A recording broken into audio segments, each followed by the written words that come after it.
kcwoodturners.org is the best resource for club information. The Kansas City Woodturners Wood Chips monthly newsletter also includes a lot of current events and wood turning news, or just ask one of the board members. We're always available to give you guidance or direct you in the right direction, hopefully. Let's see, we're looking for some member help with open shop. We're still looking for a backup opener for the 3rd and 5th Saturday. Jeffrey Bowman is our primary opener. He hasn't complained yet, but we would like to have another name on the list to give him a backup. And we're also needing openers for the 1st and 4th Wednesdays. I think Anthony and I are covering it right now, but we'd love to see a new member come in and take on that responsibility. Contact me or the board, any of the board members, if you might be interested. Big thanks to member Rob Platt, who has stepped up to allow Jack to retire from his AV duties. Rob, you want to stand up? Give him a hand, guys. Thank you. It's nice to have that build, and it gives Jack a lot of comfort knowing that somebody is stepping up for us. But Rob can use backup. So if anybody wants to learn the AV just enough to get through a meeting, if Rob can't make it, we'd certainly appreciate that help. We also need members to assist with the camera sometimes. So if you've ever done that, or if you want to try it, just let us know. Finally, in regards to the AV, remember to thank Jack for all the years of AV service he's given to our club. Jack, thank you. We certainly appreciate it. Oh, some upcoming events. Okay, we had so much fun. We're going to do it again and again. The Kansas City Woodturners Board will be hosting 2 more top turning events in October, and that's to support the Santa's Workshop activity that's coming up in November. Saturday, October 15th, this next Saturday, and 2 Saturdays away from that, the 29th, from 12 p.m. to 4 p.m. in the open shop. So you can come to open shop, turn for 4 hours, and then turn tops for 4 hours after that, or come at 12 and turn tops. Looking for all able members to participate. The blanks have been provided by the club as much as we need, so we'll get some more blanks going. The more members, the merrier. Last year, we went through over 350 tops at the Santa's Workshop event. We expect more this year. If you can't join us, no problem. Turn some tops at home, drop them in the donation box at the shop, and thank you. Thank you to all the top guys and all the KCWT members that have helped out so far, including those who have provided those blanks. Ed and Bill, thank you. We appreciate that. And Sean. We got 640 right now. We're shooting for 1,000, right? So we're getting there. The next event is the Santa's Workshop, and as opposed to me stumbling through all the information, we've got Rich here from the Woodworkers Guild that's going to come in and give us the info. Hello.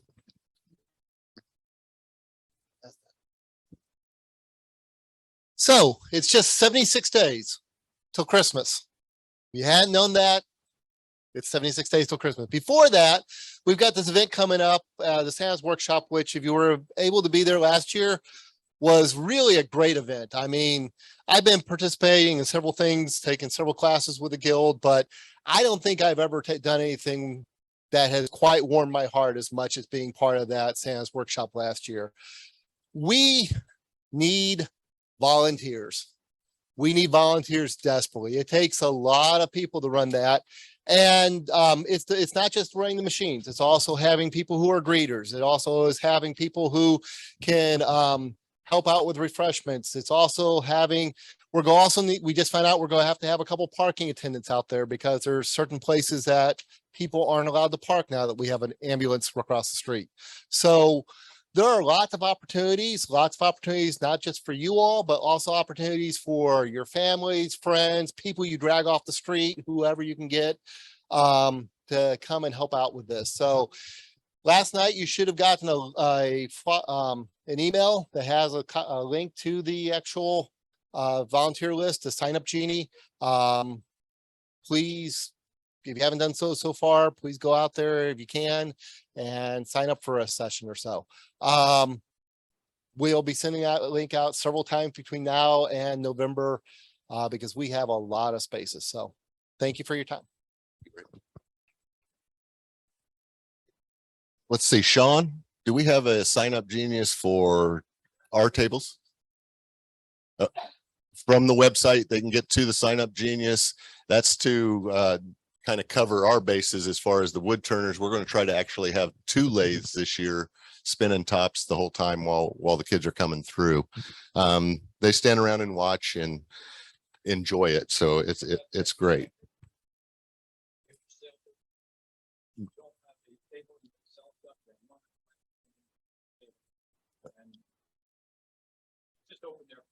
Okay, so there is some opportunities if you have items that you want to put out on a sale table to just basically drop them with the table with your name and information.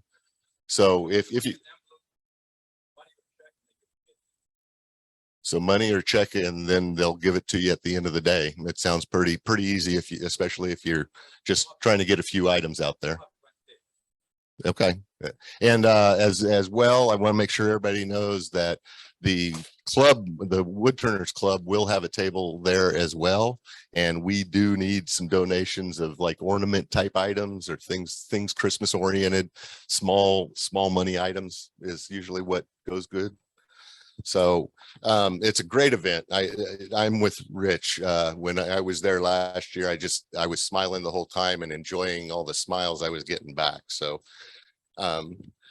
another thing that was dropped on me tonight, Chris with the Woodworkers Guild said on October 22nd at 11 a.m. at L&K Hardwoods, they're going to have an open house and a mill and grill. And if you're interested, he'll have more information, but it sounds like what they're looking for is donations of bring a toy for the toy drive to get you in. But it's basically showing you how they mill through some wood and have a good event out there. Chris would have more information, so free lunch. Okay. So we got 2 people saying that it was a good time. All right, I successfully got through all my announcements. Now I thought I was going to be up here for an hour or 2.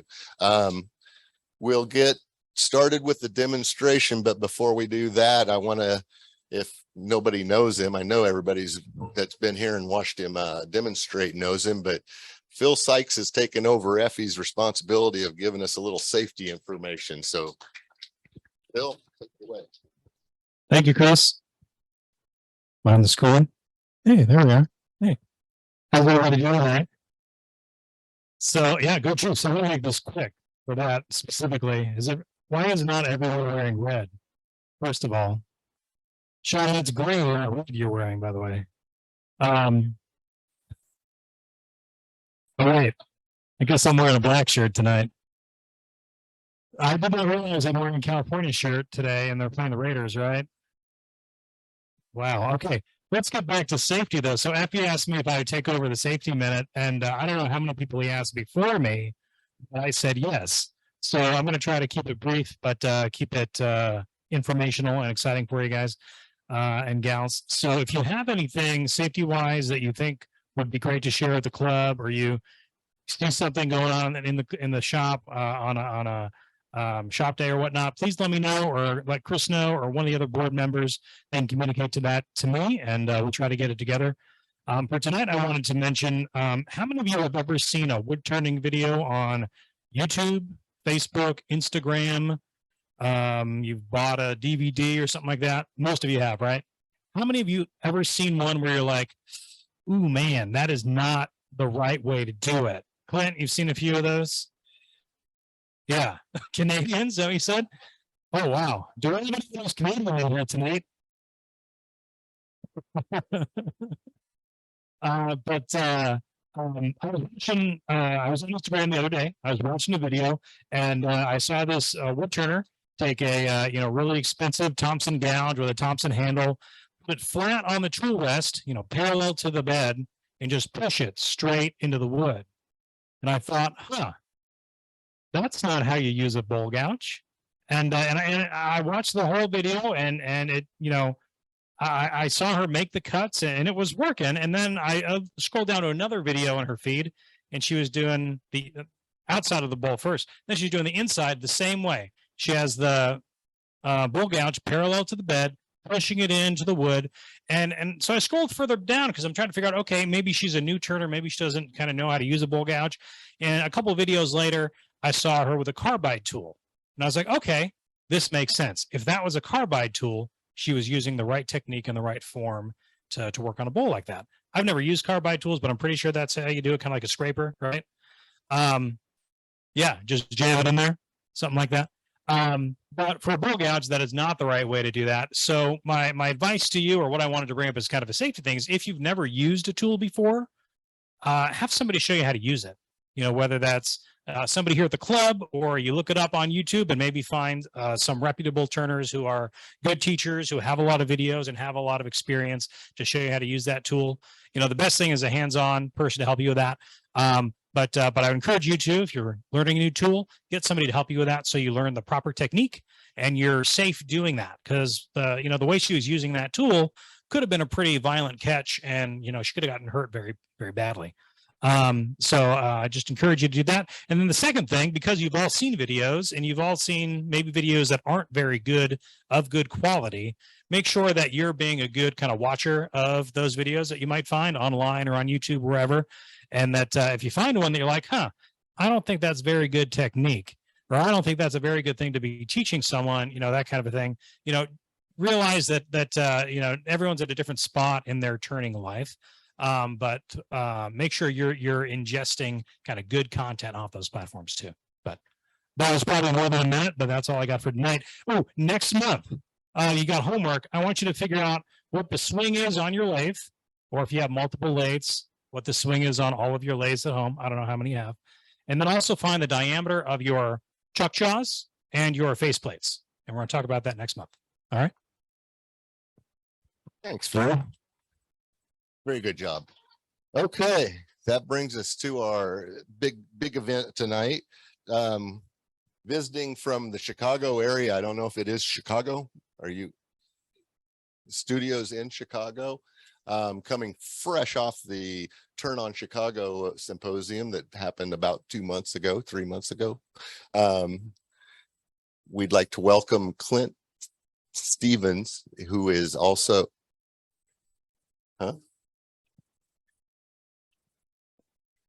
I thought I had the name wrong. I was going to be really embarrassed. Clint, I was getting to that. Clint Stevens is also our very own Wendy Lithgow's father, and he has obviously passed on some good traits, and must be a nice guy, because Wendy's one of the nicest people I've ever been around on the board, and she brings treats. So you did good. So Clint, I'll let you take it over.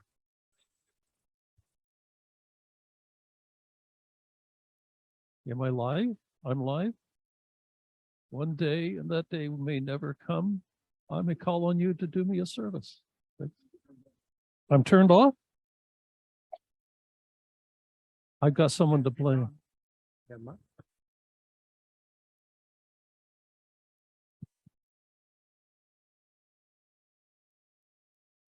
I can do without. Oh, there we go. I can hear myself speak. I should have come with this feature. Well, thanks. A little more. All right. Thanks to everyone who worked so hard to get me here. I really appreciate it. And it's it's always fun to come down here and eat more barbecue than my body can stand. So I'm looking forward to getting back soon. And today we're going to try to do a little figure.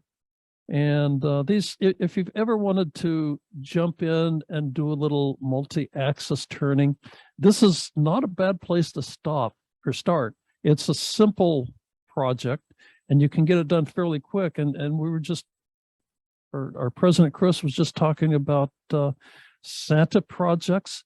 And what little girl wouldn't like to have a dolled up figurine on her shelf? So I think there's a lot of possibilities here.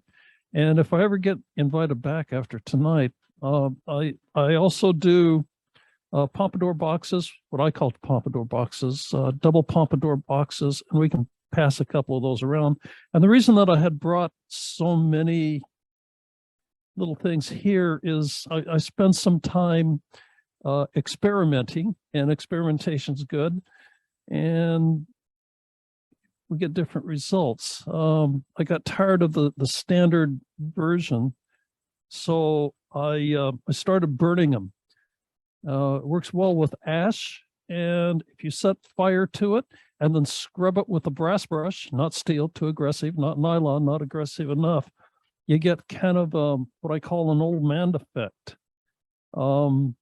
Here's somewhat similar, but instead of burning, this went to the sandblaster, and then I used an ebonizing solution, Quebrancho. You guys know how to make ebonizing solutions. It wasn't that tough. This is another one that was done with Quebrancho. This one that looks similar is actually just paint. So there's a number of different ways of doing this. This is just wax. And this one's an interesting story. 2 days ago, I asked Wendy if we could practice one, and she goes, "Oh yeah, I've got some practice wood right here." And she hands me a piece of cocobolo, so there we are. And a little later on, I started making hats for these things, and they would slide right off. So I use museum wax. And if you guys haven't done museum wax before, it helps with tall, narrow things like this, particularly if you have a cap. Get a little bit in your finger, roll it around. Come on, you guys were expert at this when you were 5.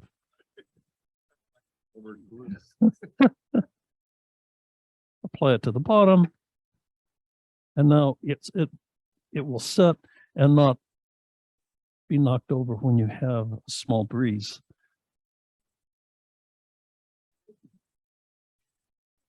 Yeah. This was, again, museum wax, and I'm sure there's several versions of it. Wendy bought it. How much did you pay? $5. Anytime you can get something useful for woodworking for $5, that's an absolute bargain. I got interested in off-center turning, multi-axis turning, because I had met Jean-Francois Escalon in Albuquerque at one of the AAW events, and was mesmerized. He was the feature artist, and I knew that's what I wanted to do. So I asked my lovely wife, very patient, if she would like to come to France and spend some time with me. She says, yes. So no, not Paris, not Nice. Oh, we landed in Nice. That was good.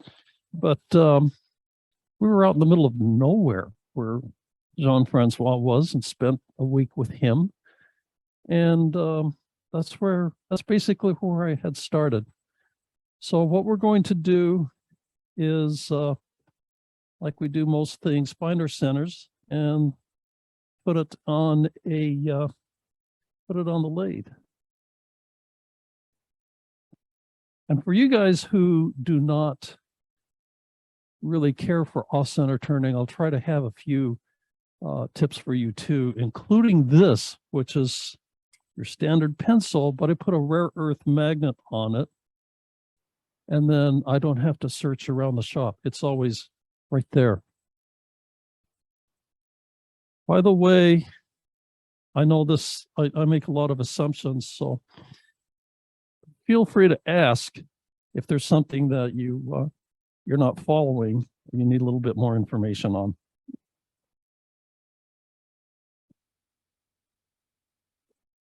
Where did you get your cocobolo? I knew I was in trouble. Cocobolo. By the way, don't turn Cocobolo because that thing tries to kill you. It is a very challenging wood. It finishes well, and I was going to have Wendy finish it, but I have another little tip for you, sanding tip. So I parted it off here, and I have maybe a 2 mm part. And if you look underneath this Uzim wax, there's a little 2 mm part right here as well. So the question is, how do you sand that without buggering up the whole thing? And Rob, I think I've got a sanding picture. Would you bring that up for me?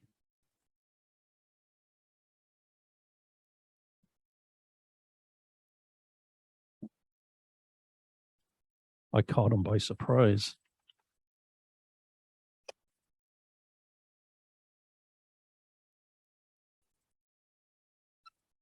That was a nice safety presentation too. I appreciate that. In our club, we tend to call our safety presentation a Quentin Tarantino event.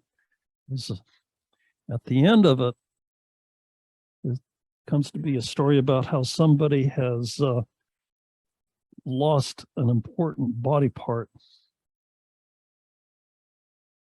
or stitches. The lucky ones just get stitches. Oh, there it is. Good enough. So this is obviously me. That's good right there. And I'm sanding with a micromotor. This one happens to be Japanese, but there's a lot of commonality. And even if you have a Dremel, this will work pretty well too. And you can see the readout on there is 3. That's 3,000 RPM. And I find if I go any faster than that, I have a particular problem. Robert, you zoom in on my fingers. There we go. Oh, wow. So here's what that is.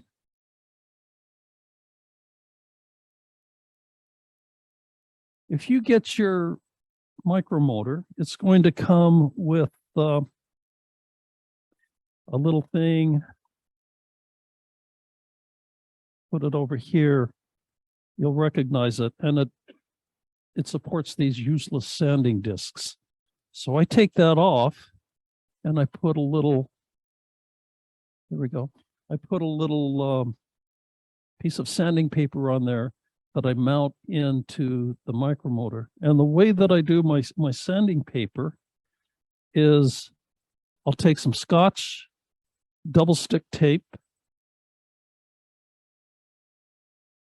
lay it over my sanding paper, different grits. This one happens to be 150. I didn't see any reason to bring any more. But you can see that if you punch it out with a handheld paper punch, you can get all kinds of these things.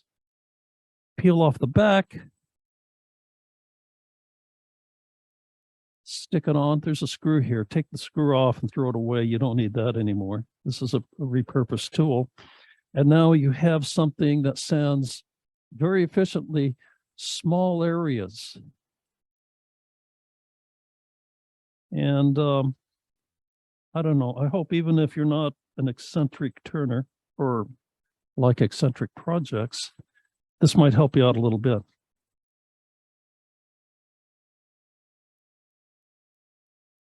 Okay, we're between centers.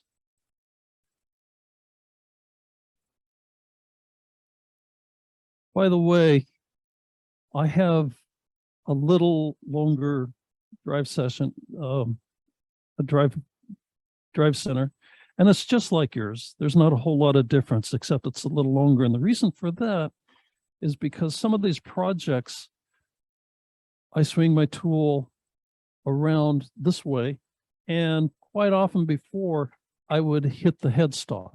So this brings me out just a little bit further. I don't know who makes that. I think Vitmark.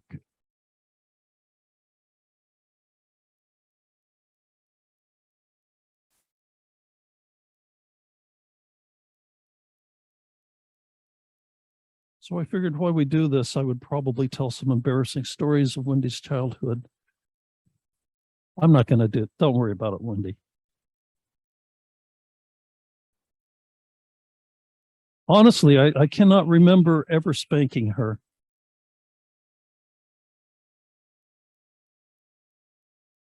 Which probably answers a lot of questions you might have about her, how she turned out.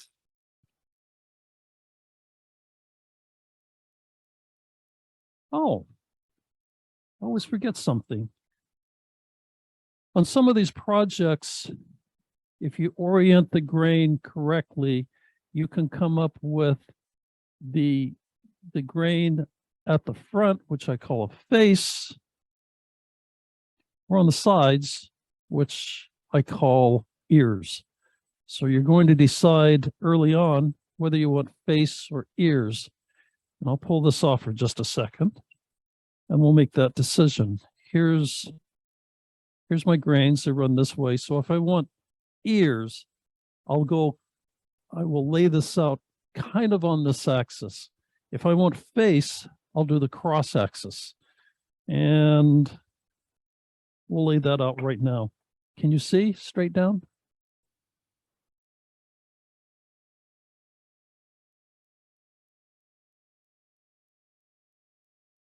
That actually looks pretty good. I just want to make sure that I'm on a straight line so that my figure isn't too crooked.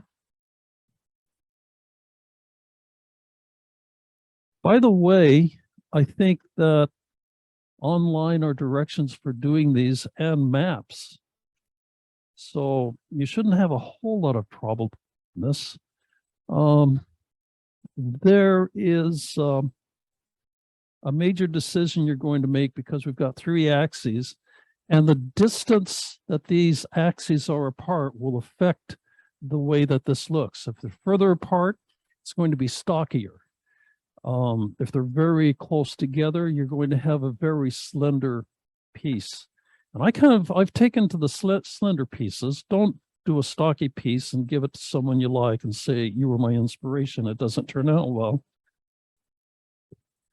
And to make things a little bit simpler, you can actually have these located about where these circles are on your drives. And here we go. So I'll pull this off.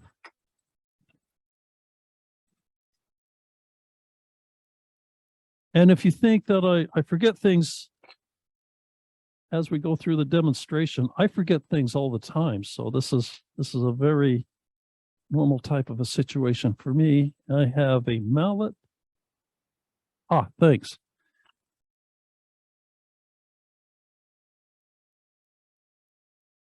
And I'm going to set this off just for a little bit of judgment. Equidistant on both sides. Or roughly equidistant. Don't let any of these things drive you crazy.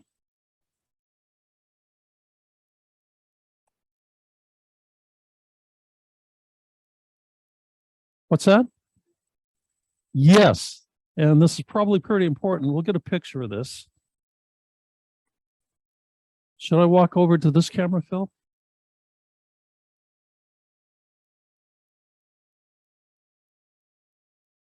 Oh, good enough. You can see the 3 circles, and they're not exactly concentric, and there's a little bit of arbitrariness as to where we're going to put those. And I'm going to put numbers on here because bad things happen when I forget which axis is which. And I have 3 axes. And these axes are going to correspond to the axes on this map.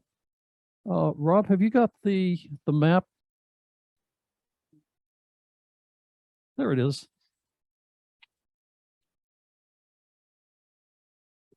You can see down at the base, I've indicated these axes, axis 1, axis 2, and axis 3, and I don't know if this will help us out at all or not. There we go. That's our center axis, 2 and 3. And if you're not here tonight, you're not going to know this, but don't go strictly by this distance here. Play a little bit with them and know that relationship. And the axis 1 is going to be what I use to create the legs and the head.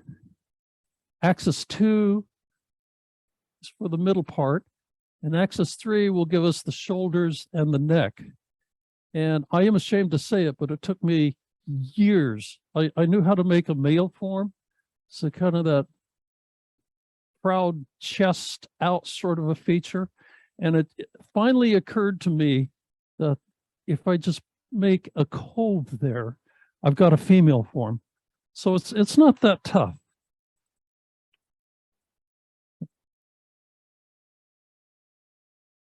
So I've only got one convergent point in the head. I've got it between centers. And we'll go ahead and run this thing out and get started.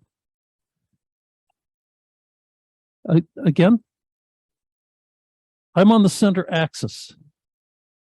Yeah, so we're just roughing out on the center axis.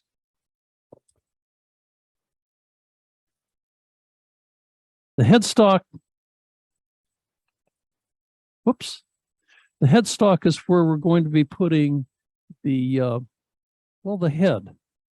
I guess that's an easy way to remember it. I never thought of it exactly like that. I like the slate, the switches on it, but it's going to take me just a moment to get used to this.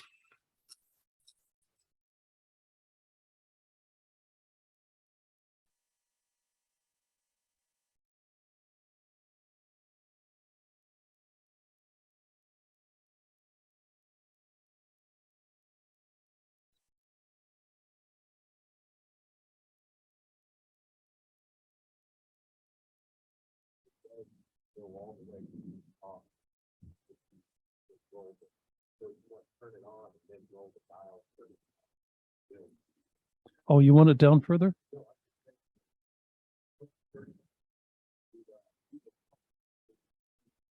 Oh, you're right. You're absolutely right. Thank you. That's actually a pretty good, that's a good safety feature, Bill.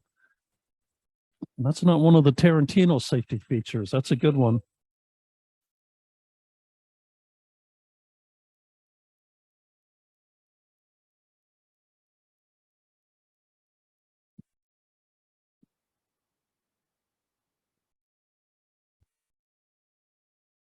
Oh, and I did it again.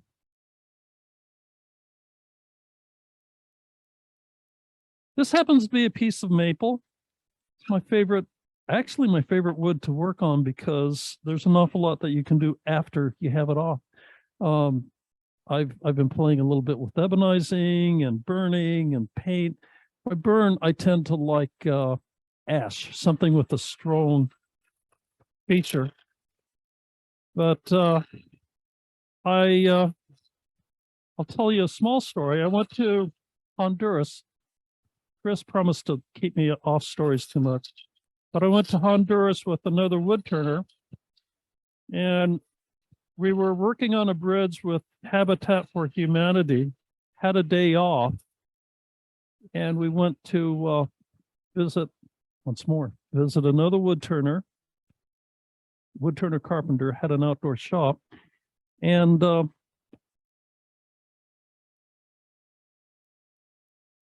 he had pieces of cocobolo and ironwood just laying out in the shop. And we had a translator. My Spanish is horrible. And we asked him about his woods. And of course, he had all this great exotic wood. And he says, "Oh, you guys are from Illinois, aren't you?" And he says, "Oh, yeah, we are." He says, "You have maple up there?" And I said, "Yeah, we use maple a lot, cherry." He said, "Did you bring any?" Because that's what he wants. And it occurred to me, exotic wood is just another word for it doesn't grow around here. So don't be impressed.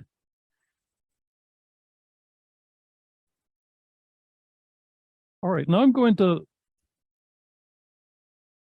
deviate just a little bit, and I'm going to use something that I'm just going to use for the demonstration, but you don't need it. Take my word for it. This is an Escalon chuck. Does that show up at all? And during the pandemic, I could not get any of these. I have a few because I teach with them, but basically it's just a ball and socket kind of an affair. And this one happens to have a 20 millimeter opening. So I'm going to grab a 20 millimeter template. Oh, right here. Yeah, it's 22 millimeters actually. And I like to use a Badan. And hopefully I don't go too far overboard.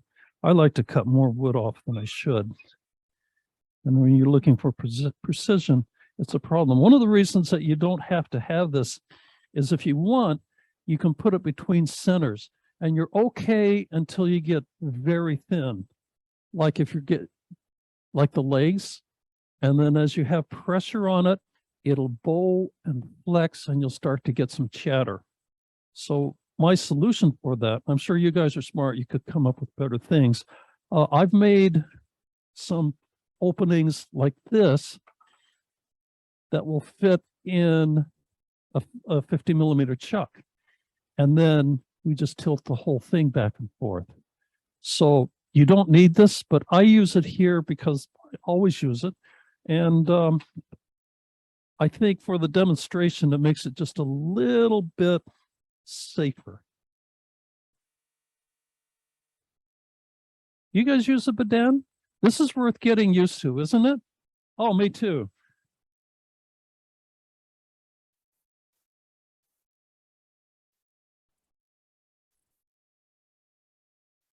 I had a fascinating thing in France when I was studying with Escalon. A beautiful, and I kid you not, beautiful French woman had visited the class and she wanted to practice her English. And I was the only native English speaker.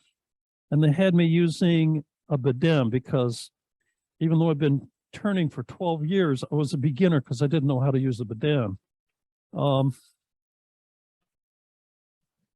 And I was frustrated because until you get used to it, it's catch, catch, catch. And finally, I just asked her if she would allow me a moment and let me just turn. And she left. And then I thought, one time in my life, a beautiful French woman chats me up, and what do?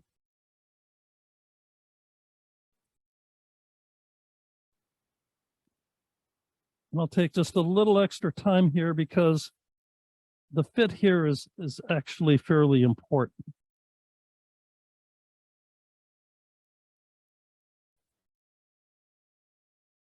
So if you want a precise fit, one of the things that you can do, one of the things I do, is make a little wedge. And this is good for boxes or anything where you need a precise fit.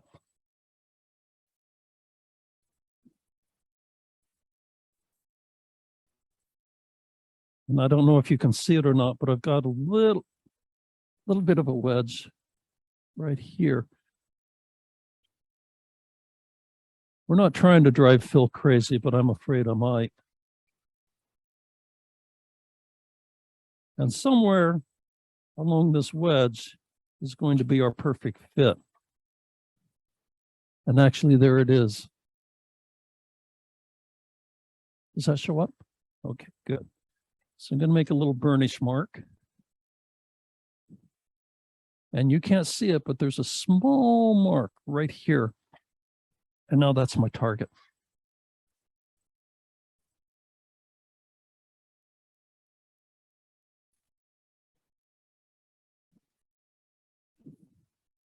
Americans, God bless us all, Americans don't typically learn how to use the Badan, but Chuck, it is?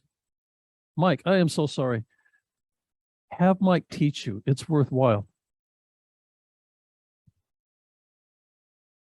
Well, this one was made by Swarby, so I would imagine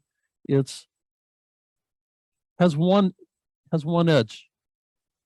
Actually, the bi-beveled one has one edge too, if you think about it. But France has a lot of strange rules, so they have their own manufacturer.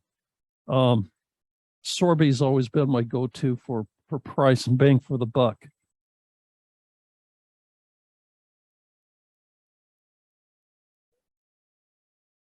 There's a bevel to it. Let me put this over here, and I'm not going to pass it around because it is sharp, and I don't want another Tarantino type moment here.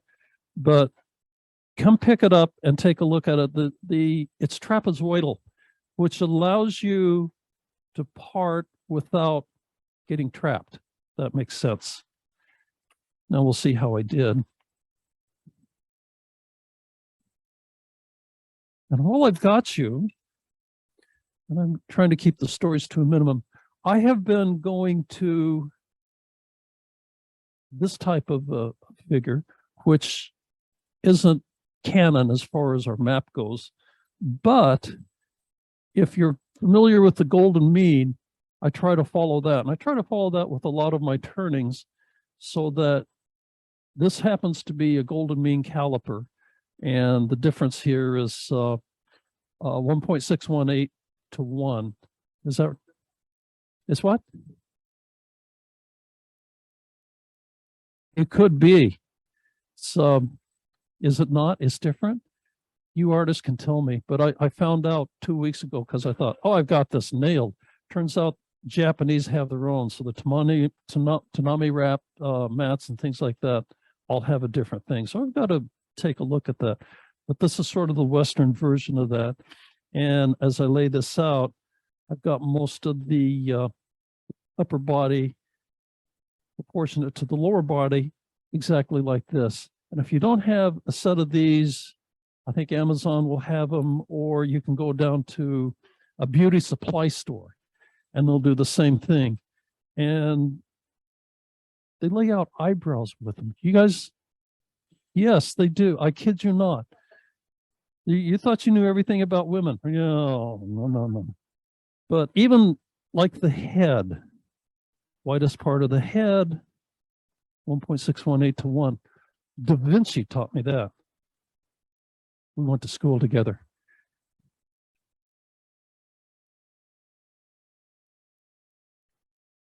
Yeah, there you go. Now we'll see how I did.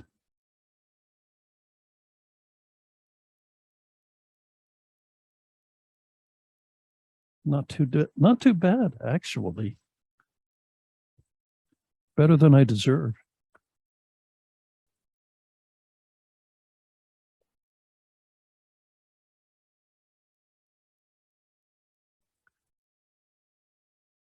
Is this clock accurate? I'm doing okay. Okay. More windy stories coming up.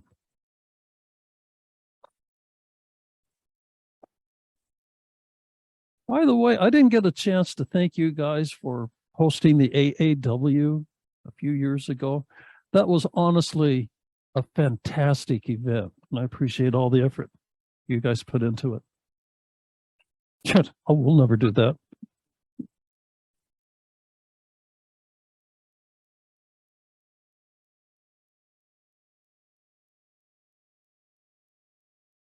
So I'm going to start on the first axis. And Phil, I know it's hard to get these, so you're just going to have to take my word for it. I am on the first axis. I'm going to lay this out, and I'll be doing this a few times, so these lines are not sacred. Go down to the art store and buy yourself a soft pencil. If you're a woodworker at all, it'll leave you a nice dark line. Anything that we use for writing, like a 2H pencil or something like that, it's like using a nail when you compare it to one of these. Now, here's what I really like about these, is that I can pick one up and you can print it out and you can size it down or up.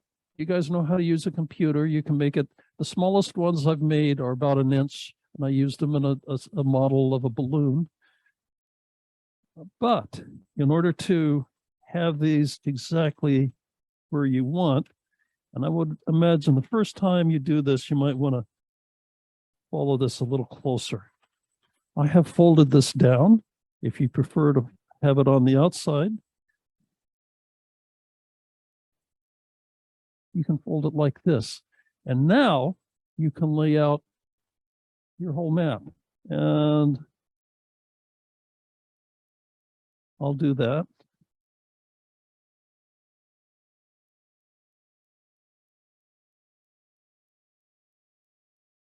Good enough for right now.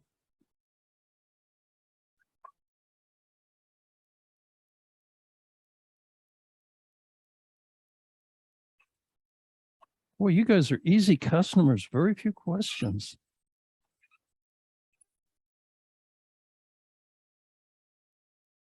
What's fun about you guys is you don't seem to have that guy that everyone else has that goes, well, why don't you do it this way? Well, you know, so-and-so does it this way. On my lathe, I have a plaque which reads, avoid serious industry or injury. Don't tell me how to do my job. All right, so we know what we need up here is about a 22 millimeter. And I actually think I'll bring that down just a little bit. And we want to get it down to about 16 millimeters on the bottom half. So I'm going to take my 22 millimeter and I'll bring it down here just a little bit. We've got plenty of wood, so I'm not too worried about it. I was just bragging about how you never have to lose your pencil, and what do I do?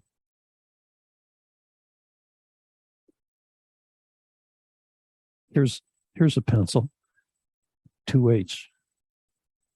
That's fine. But you can see the difference in the lines. Pretty massive.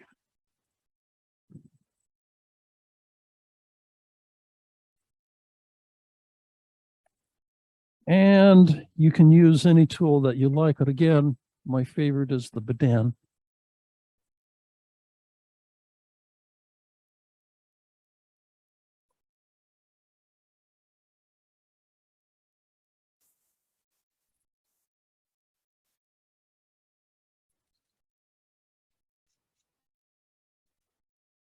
And we'll bring it down to about an inch.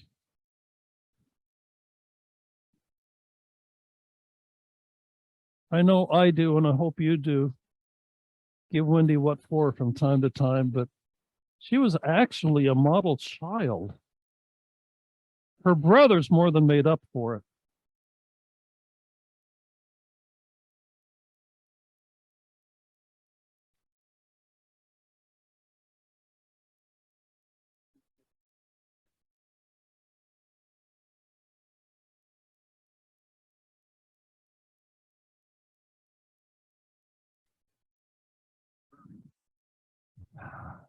$20 but I try different things and I enjoy it. Fortunately, I don't have to make a living doing this, but I've always been of the opinion that there's a huge difference between someone that's got 20 years of experience and someone that has 1 year of experience 20 times. And I don't know how better to explain that. So always expand yourself, always push yourself just beyond your comfort level. You want to get more arrows in your quivers, techniques, its ability to control your tool, and it will definitely help you out. I'm sorry, I don't often like to get philosophical, so we'll just kind of leave it there.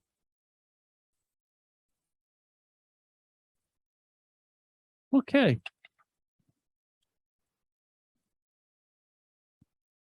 I'll set this caliper for 24 millimeters. And we'll finish laying out the head. That's actually pretty close. You're not building anything mechanical here, so don't let the measurements, oh, I put it down over here. Don't let the measurements drive you nuts.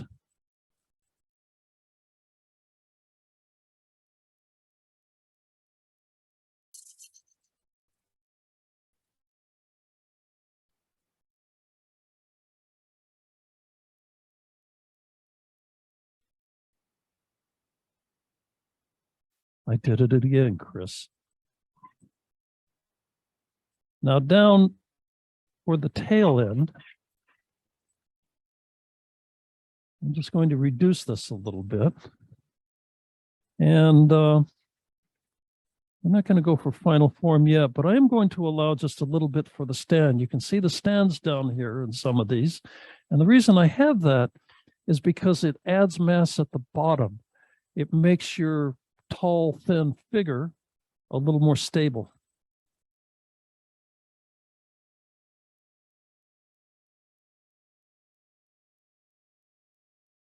Everyone get what I'm doing here?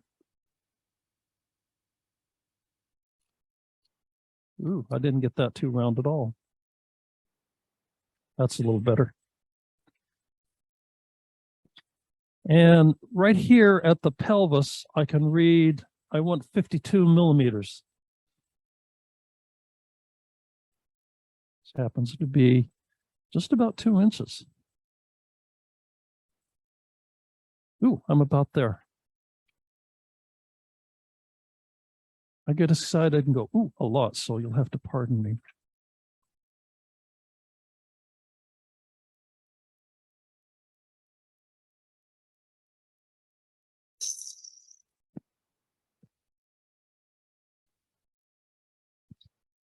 And we'll just knock some of the wood out of here.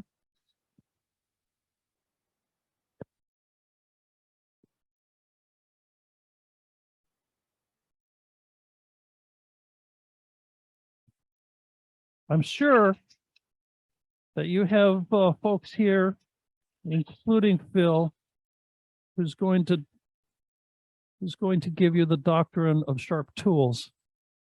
And I tell my students all the time that every generation has a movie that kind of defines it. And for my generation, for example, it's probably The Graduate. I love The Graduate. But if you've ever seen a movie called Fight Club, I think that's a movie for Gen X. And anyone here seen that? You remember the first rule of Fight Club? Don't talk about Fight Club. The second rule of Fight Club is you don't talk about Fight Club. As far as I'm concerned, the first real world rule of wood turning is have a sharp tool.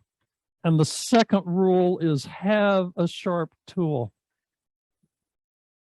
May as well take up bowling if you don't do that.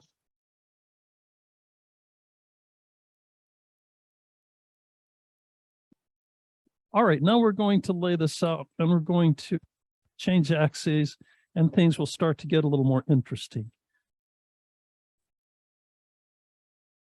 Wendy was kind and printed out a few of these, which I won't need. So I'll leave these here at the end of the night. And if you want to stay up late and make one, you can grab one of these. And the axes are on the back end here.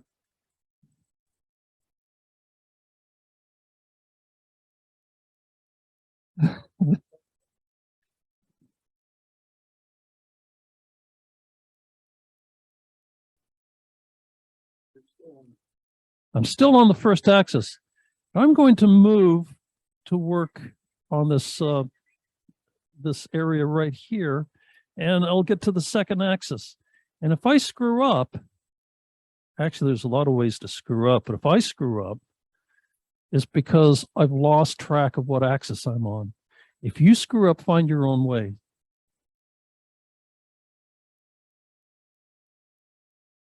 Am I lining up what, Mike? I'm lining up. I'm lining up for this waist area right here. All right, now grain direction is set up for ears. I had to look to make sure I did. That's the other thing I screw up. I forget the grain direction, and then I've got like a squirrely looking person. So if you're making a masculine form, I typically make a narrower hips. If you're making a feminine form, I like a little bit fuller. And honestly, this says more about you than the figure. You know, you can I think we'll do a female form here, just because. Every time you change the axis, spin it and turn your speed down. Double check, make sure that we're trapped here. And we're going to need a little more contrast. I typically use black cardboard. If we get an overhead, oh, there we are, overhead shot, you can see the black cardboard. I'm not going to turn as fast as I did before. We don't need it. I have a laser here somewhere, but I'm not, I guess. Oh, it is. Thank you. When I turn, particularly eccentric, there's a bad habit that a lot of us wood turners have is we stare at our tool and we get zero information about our form by staring at the tool. Get your tool started and then shift your gaze along the top. And that will tell you exactly how your form is coming together. That's it. A lot of these little tricks will help make you a much, much better wood turner. A quick word about speed. Speed is your best friend until it becomes your worst enemy. So make sure you're reasonable. Make sure that for speed, you're actually working inside your comfort level. Remember, nobody gets a prize for finishing turning first. I don't know if you can see what's going on here, but I've got a little cove up here, and down here where I've got the pelvis, I'm making a bead. And what I'm hopefully coming up with is that waist. And that's really the first little bit of eccentric turning that I get done. The other thing that you'll notice when you're doing these is that if you have a habit of pushing your tool into the wood, when you do eccentric turning, it's going to kick it back. So take small cuts and just let the tool go at its own rate where you plan on it going. But several small cuts are a whole lot better than a couple big cuts.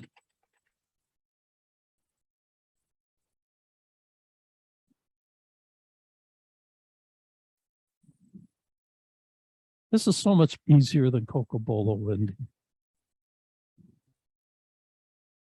Here, Dad, let's make a legacy piece.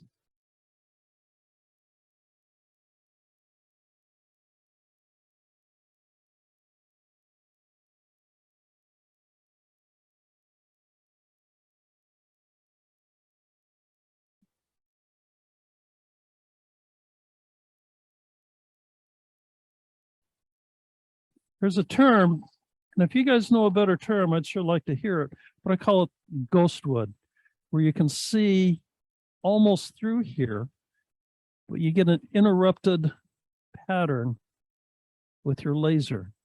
When you get to the solid wood, there's no difference between this and what you guys have been used to all along.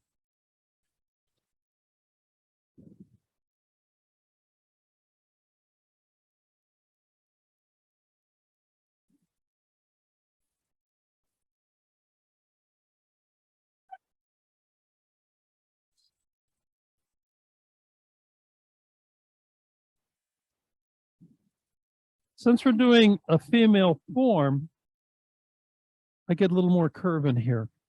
If I were doing a male form, it'd be considerably straighter. Straight back, sort of a little more muscular. And I actually got in trouble once trying to describe the difference between male and female forms. I mean, come on, guys, let's grow up here. I'm going back to the third, because this is the first time I've been on number 3. So I'm going to come up here and take a look, see what if I can do some roughing out for the shoulders and neck area.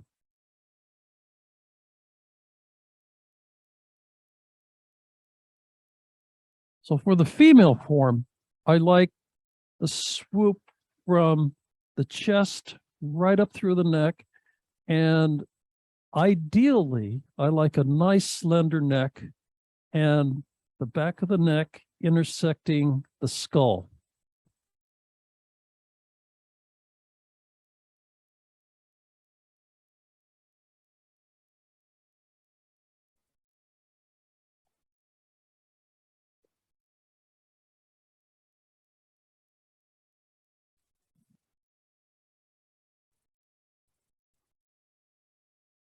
And I guess I should pay a little bit more attention when you hold your tool. If it's up too high, you're going to get tired.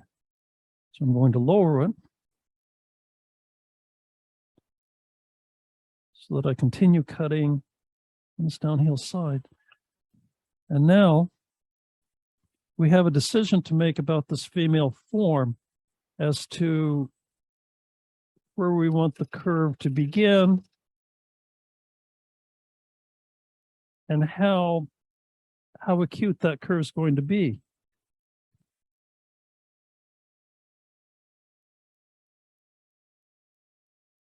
And if I were to liken it to magazines, we're either talking about Woman's Day, the fashion magazine, or the Victoria's Secret catalog. I'm not going to go too far in there, but pick carefully where you want that to be.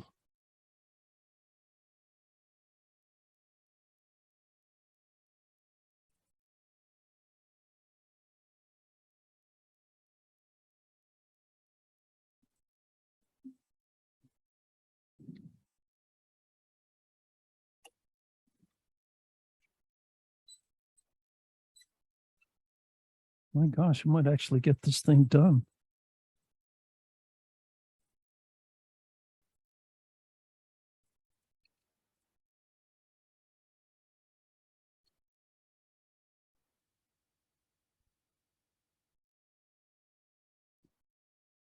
Now remember, we're going to intersect the head here, and we want to allow ourselves all the wood we can at the head. So we're not going to cut into this area where we've got the ghost wood on the head. That's on axis 1. We're just working on axis 3.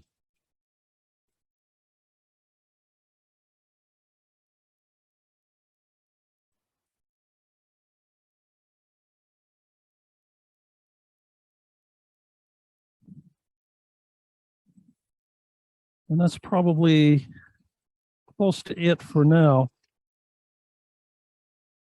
Ooh. We're going to have an exceptionally long neck. This is definitely going to be a demonstration piece. Well, you know, I think there's about 9 billion of us on the planet. Anything that you make is going to look like someone.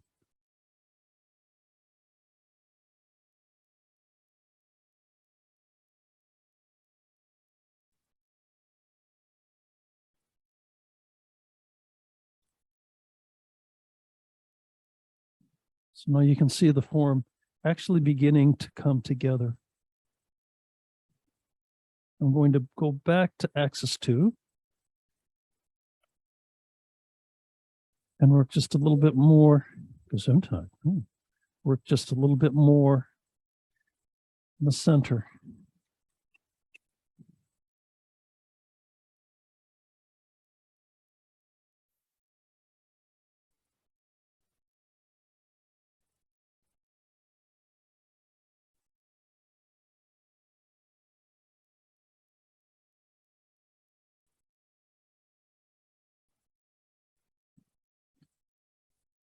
We're not going to go too thin on the waist. Not in a demonstration. We can get the waist thin, but then it takes quite a while at a little lower speed, even with it held, so that it doesn't flex. and that you don't get too much chatter in here.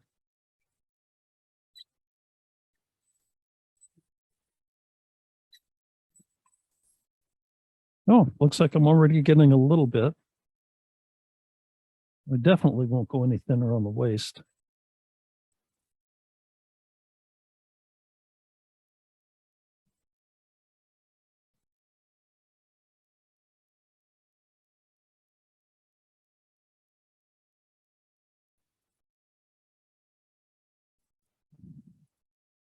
If you need to concentrate, I find that sticking your tongue at the corner of your mouth helps a lot. Just me, just a free little hint from me.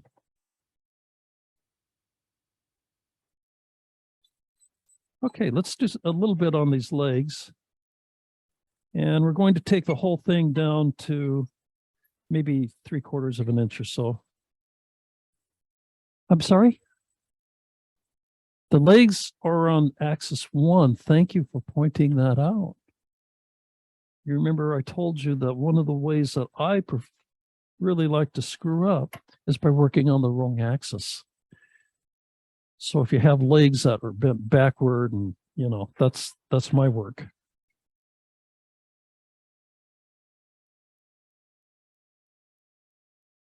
And make sure your tool wrist doesn't hit it.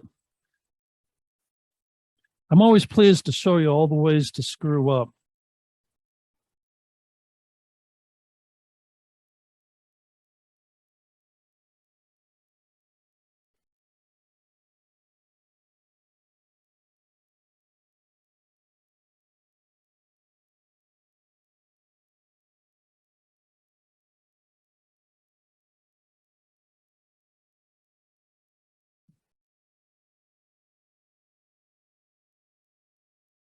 I'm sticking on the spindle for some reason. Then let me unplug this and take a look, make sure that my belts are tight.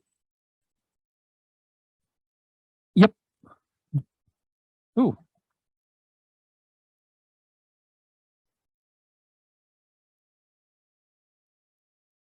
Looks okay.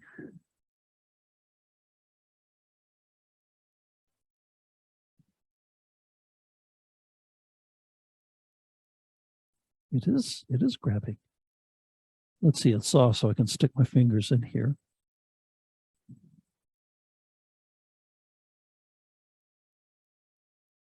Well, we might be telling windy stories for the rest of the night.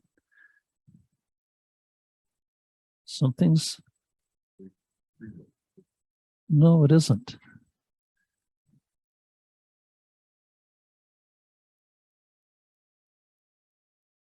When it comes to the mechanical end of wood turning, I am not terribly good at all. Let's see if we can make that happen all the same. If I change, yeah, I'm going to change to the lower belt. That may help a little bit. A little more torque, a little less speed.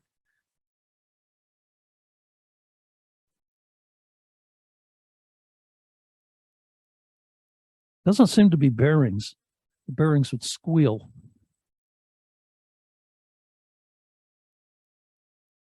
Hmm.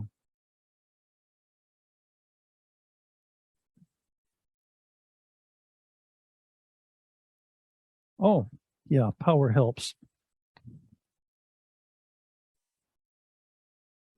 Was a time when you would go down to the local orphanage, buy an orphan, and that was your power. Yeah, I wish I were kidding, but that was actually the case.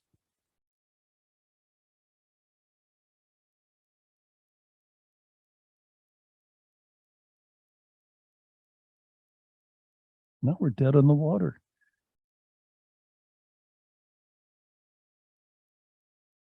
There we go.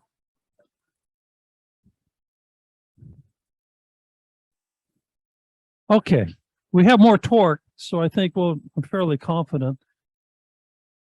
Whoever is in charge of maintenance, I'm surely sorry.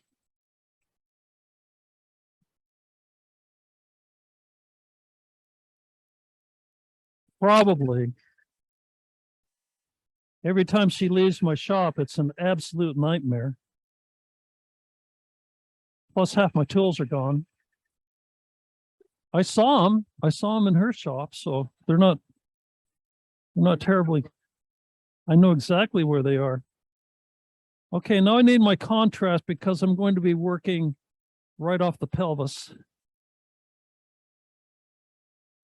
Thanks for the help there, Chris. And right here, if you want a dress rather than going in and making a knee and an ankle, you can just make one big curve and there's a dress. Little flat on the bottom, a hat, little museum wax to help hold that thing on.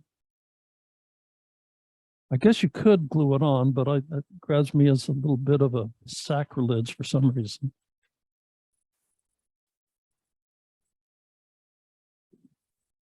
Yeah, we just won't be able to go as fast as we normally would. Small sacrifice.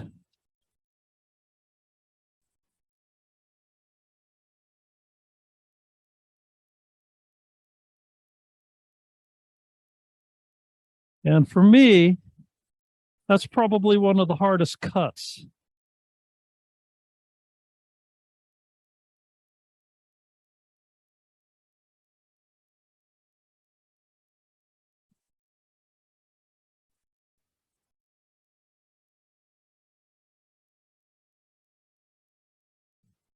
Turn it off and take a look at this from time to time, see how it's coming along.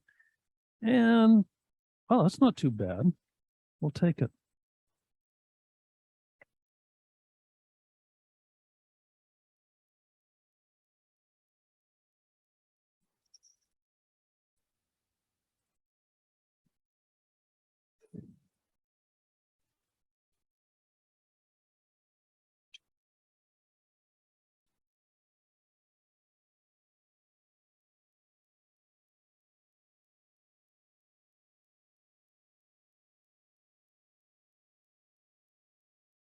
One of the things that I want to do is to take several different species and make several different shapes and mount them on, I don't know, maybe a burl with a flat bottom will be representative of a community, as we have all colors of wood, all shapes of trees. Kind of reminds me of community.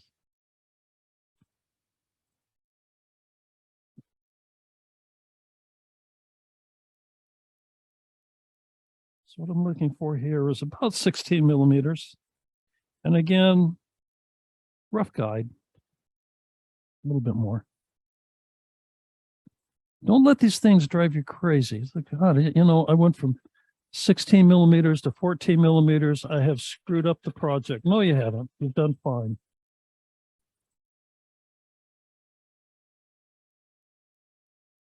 So this is one of the places where I use my calipers.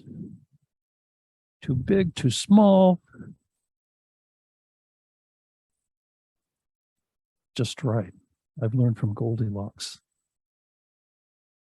So right in here, I'm going to have my my knee.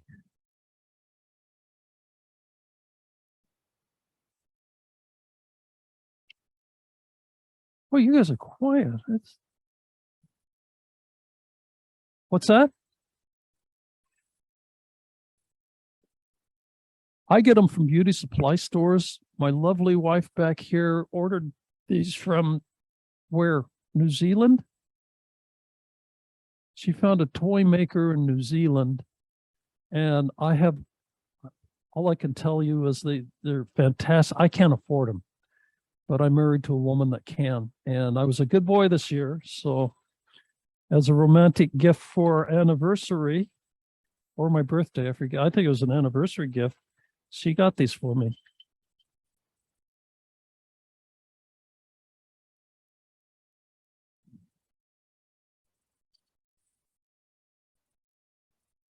By the way, if you get the opportunity, I'm not a member of their I'm not a member of the tourist board, but New Zealand is a hell of a place to visit. about 8:50. 8:15. Holy crap, we gotta really move on this guy. We're getting there. Thanks, Win. We want to see how this game turned out. Was turning out.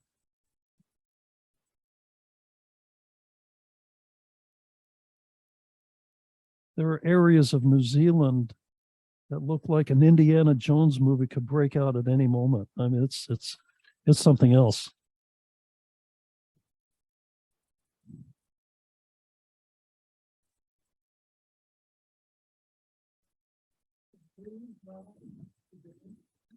Top of the knee.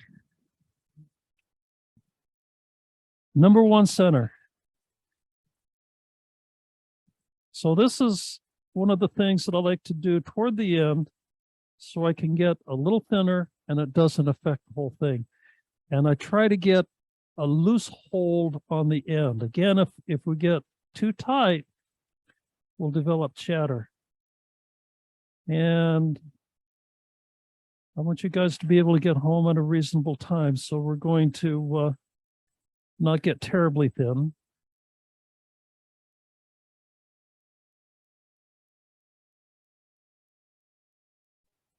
I like to get the ankle down around 7 or 8 millimeters.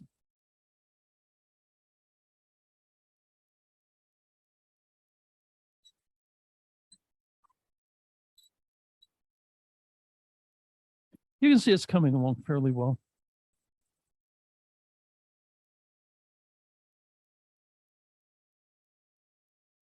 No questions at all? Oh my gosh. Thanks for taking care of Wendy. She's coming along as a wood turner.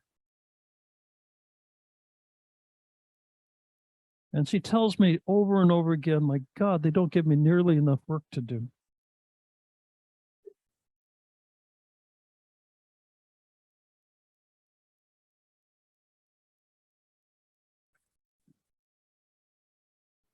Honestly, the female wood turners in our club are an absolute treasure. We don't have many of them. And the work they do is smaller and incredibly precise. Those of us that are struck with the white gene, we tend to have what I like to call the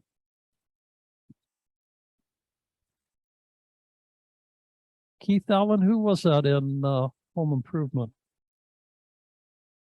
Yeah, it's a disease where we like bigger and better and more power, and it gets us in trouble. Precision is really where it's at. The ability to make small cuts serves you very, very well.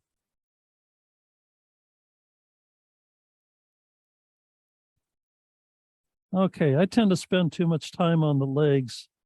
So we're just going to say she's got legs. She could use a day spa, but she's got legs.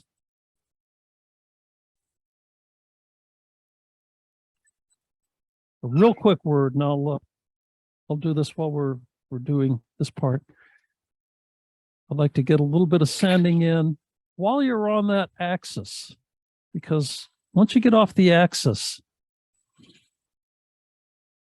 it's real hard to go back sometimes and do the sanding that you want to do.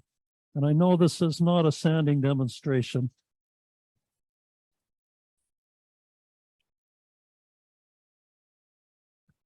And that's sanded.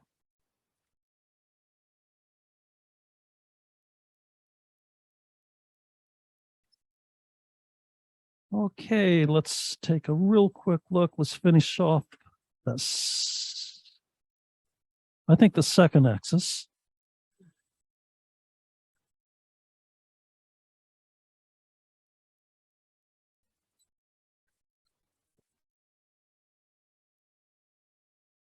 I like a short tool rest, as you can see for this. I can move it around quite a bit better. This one I don't get down all the way, but I think we can work with it just fine. What did I do? Oh, I'm still on the first axis. No, I'm on the second axis. This is right. It doesn't take you very long to figure out where you need to be.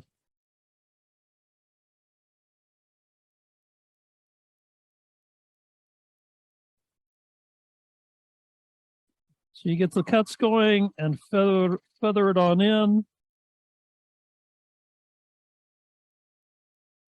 Sand, sand, sand.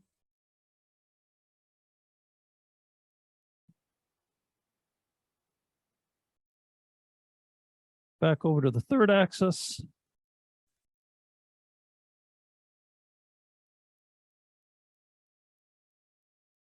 And we'll come out just a little bit. And you can see we have to be careful where we're cutting. Small cuts. Small cuts.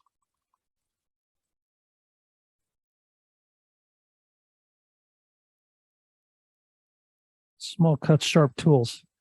Okay. We'll feather that neck in just a little bit. Not much. This lady could use some jewelry. By the way, a lot of the things that when I dress these up as dolls, I do play with dolls. I will go down to Michael's and they've got all kinds of strange little things like the garland for her hat, strange shaped pipe cleaners for her boa. You can really have a lot of fun at a Michael's.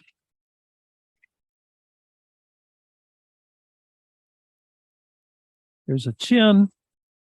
And again, the male chin is going to be considerably more square, a lot more strength on that chin.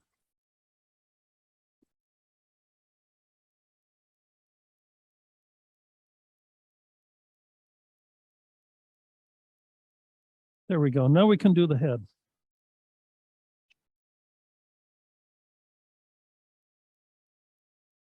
Go back to one for the head. Quick word, and I'm not going to do this. You can see the butt's pointy, a little bit pointy. So in order to get the butt, I would go to another axis on the same plane. And I did not know how to write this, but you guys being here, you get the whole show. Turn the speed down a little bit. And now we'll just nip that butt. Well, I'll show you. I'll actually nip that butt a little bit. Nip it in the bud. B-U-D. You Kansas people, I'm telling you.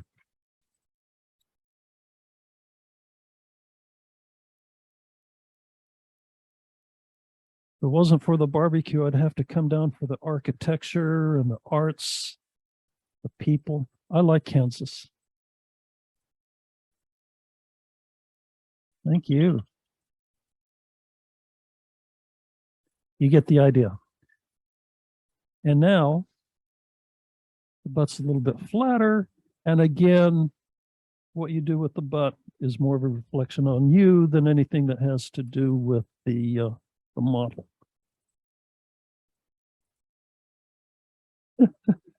Quote Sir Mix-a-Lot, because I cannot lie. Oh, come on, you guys are up on pop music. You get myself in trouble. Now the head is, in order to sell this at all, you have to nail the head. So I'm going to take my small calipers. As I say, you don't need calipers. I just use them to save a little bit of time. I'll lay out the head, and my sacred spot in the head is right out, and I've lost the damn pencil again. Doggone it. Here's another one. My God, you guys do okay. Oh, there it is. So that you don't lose your pencil. Oops.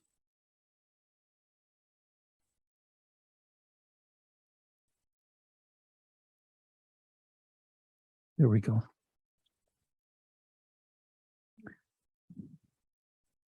So now obviously, and I'm going to leave these marks for reference. you want to turn around and see it. But obviously, when you're doing something to give away, cut the points off on the bottom, just a little dish in there and they're gone. And I'm going to leave these points because win, lose, or draw, this damn thing belongs to you.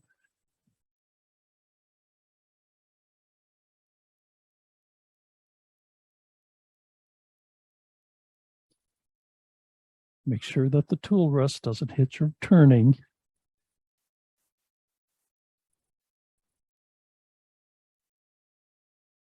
And now it's just a bead.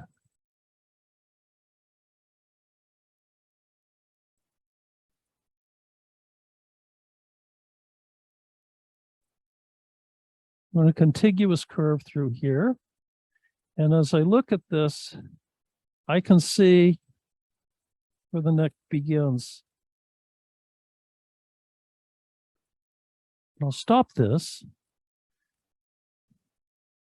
I'm not too far off the back of the neck. So if we really wanted, we can make that just a little bit tighter. Keep in mind, if you take too much off the base of the head in order to get the skull and the neck lined up, you're also affecting the jaw. So we don't want her to look too far off. Yeah, I'd go out with her.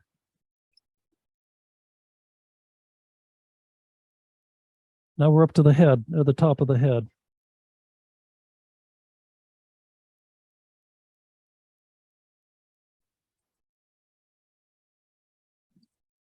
The mistakes made at the top of the head are to either make it a pointy head, sort of like Zippy, or a flat top like a villain from a Dick Tracy cartoon.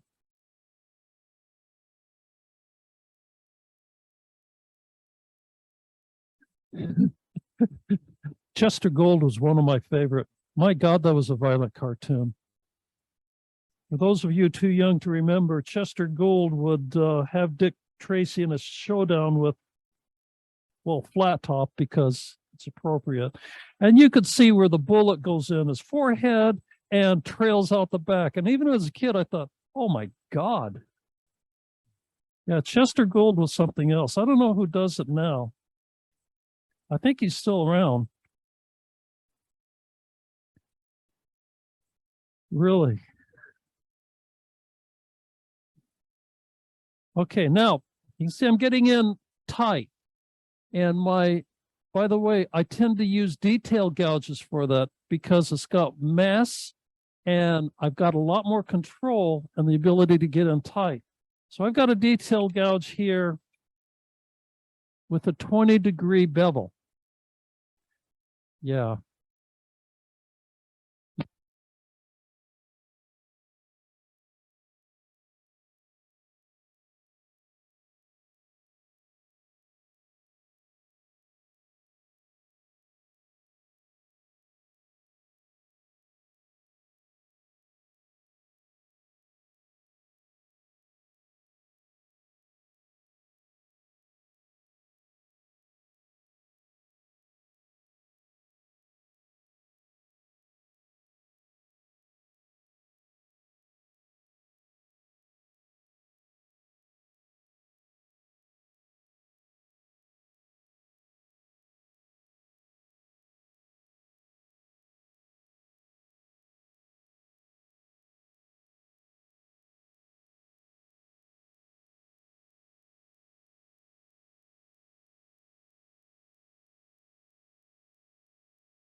Nothing? You guys are all pros? Oh man, I nailed it.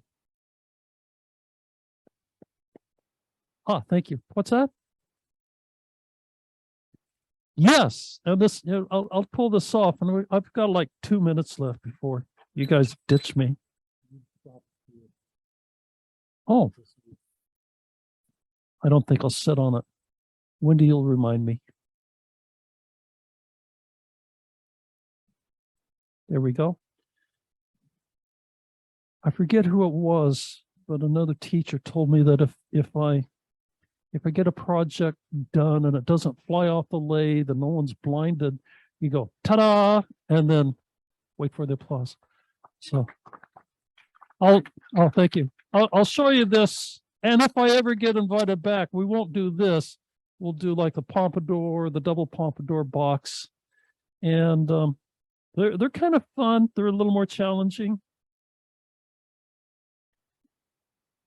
Let's knock this off, and I'll talk just a little bit about that ball and chuck. Escalon grew up in close to Italy, but it was a farm country. And so he was used to tractors and whatever you might haul behind the tractors. And so he had a lot of experience with ball and chucks, as any farm kid would. So it occurred to him, that's a pretty damn good way of holding turnings. And that's what he did. This is just a ball. This is a chuck for that ball.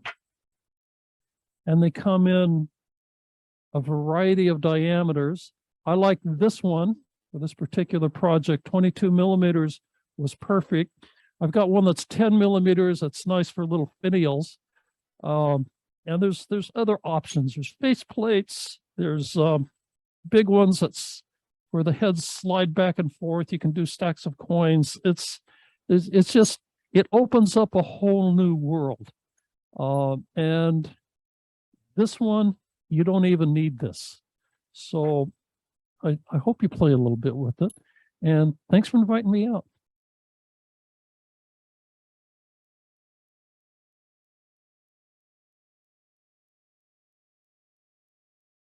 Okay, thank you very much, Clint. That was very interesting. And I'm sure we will have some of these for our challenge next month, is to create a human form, bring it in and show everybody how you did. So I want to thank you again, Clint. That was fun. Something I haven't never seen before. On a human form, I've never